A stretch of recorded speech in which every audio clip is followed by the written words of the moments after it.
puesto que ha sido un módulo muy importante, pues sí es interesante escuchar preguntas o comentarios que, en vista de que tenemos poco tiempo, podríamos ver si con 2 comentarios o 2 preguntas.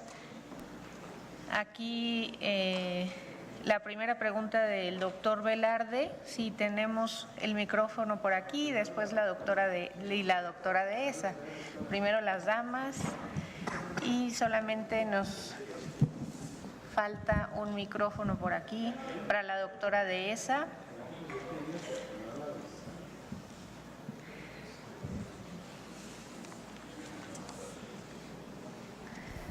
No te lo voy a prestar, Arturo. Yo nomás quiero hacer una pregunta a René, aunque su conferencia fue magistral y creo que fue realmente magistral, me gustó mucho.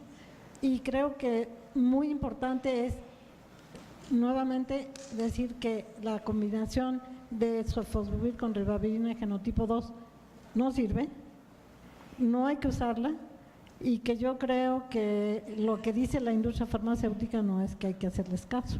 Yo creo que tenemos que basarnos en la vida real, y sí quisiera que fueras más enfático en esto, porque cuando tratas con las nuevas moléculas y fracasas, te dan ganas como de suicidarte. ¿Tú qué opinas de eso? No, definitivamente es una recomendación mundial utilizar sofosbuvir velpatasvir o sofosbuvir daclatasvir en genotipo 2 y genotipo 3 como primera opción.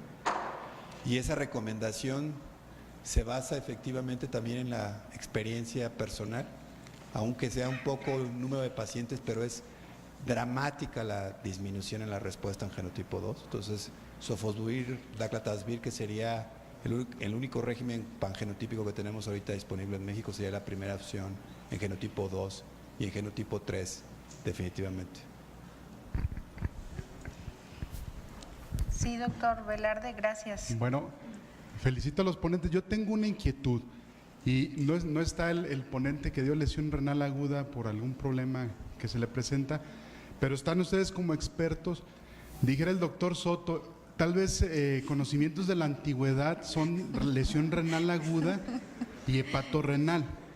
Yo estoy preocupado porque tal vez la percepción del auditorio queda que la lesión renal aguda en el cirrótico corresponde en la mayor parte al hepatorrenal y no es así, ¿no?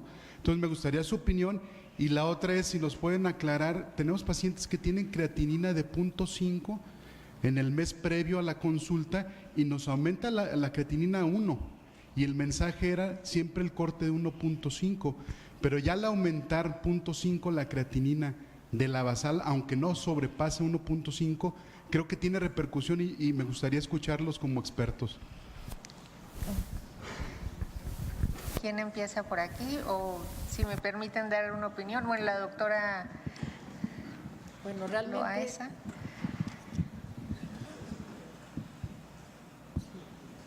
No, el síndrome hepatorrenal no es la causa más común de falla renal aguda prerrenal.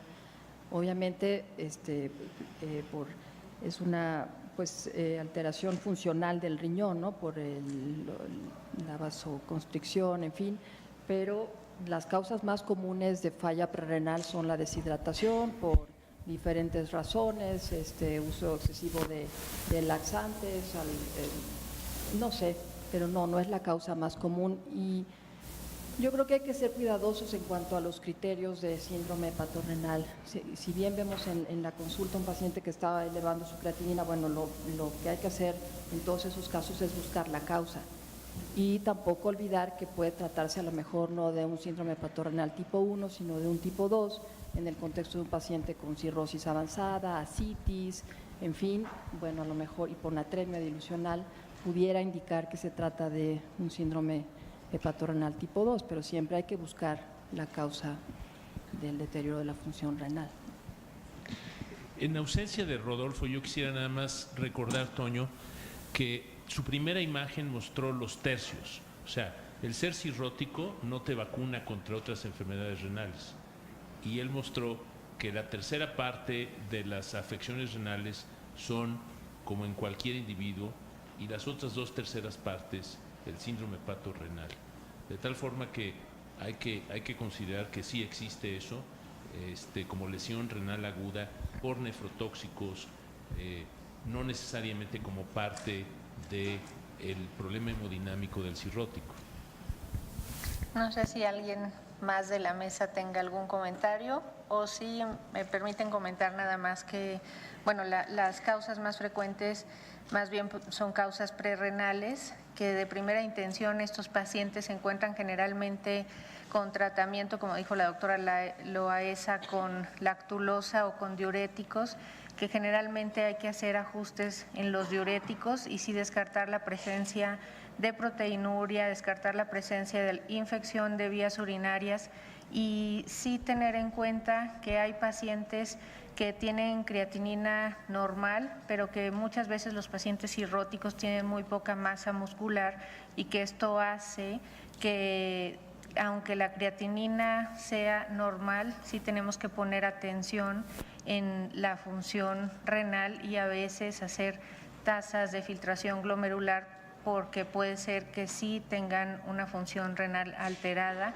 que no se esté manifestando por la creatinina y sí tener en cuenta que si sube de 0.5, que podemos decir que es normal la creatinina 0.8, ese paciente ya está teniendo alteraciones renales y que hay que tener en cuenta para hacer precisamente modificaciones de diuréticos, buscar otras causas y bueno, descartar síndrome hepatorrenal con los criterios que ya mencionó la doctora Loaesa.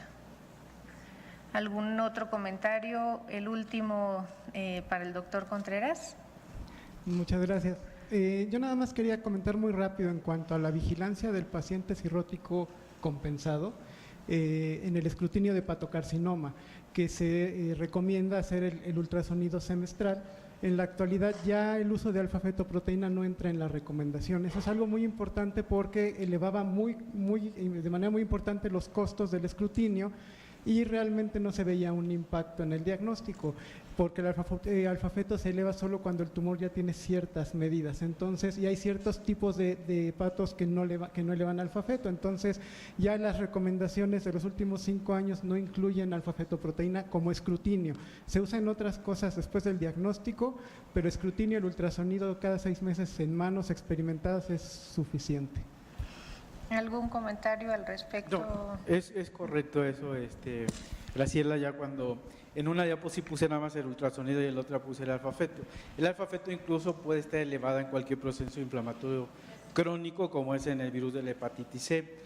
Ahí muy frecuentemente vemos niveles altos, pero como dijo, ya no es como parte de un escrutinio. Es posible que lo utilicemos en el paciente que ya tiene un hepatocarcinoma y que tengamos vigilancia, ya sea porque le hicimos algún procedimiento como radiofrecuencia, quimioembolización o cirugía propiamente.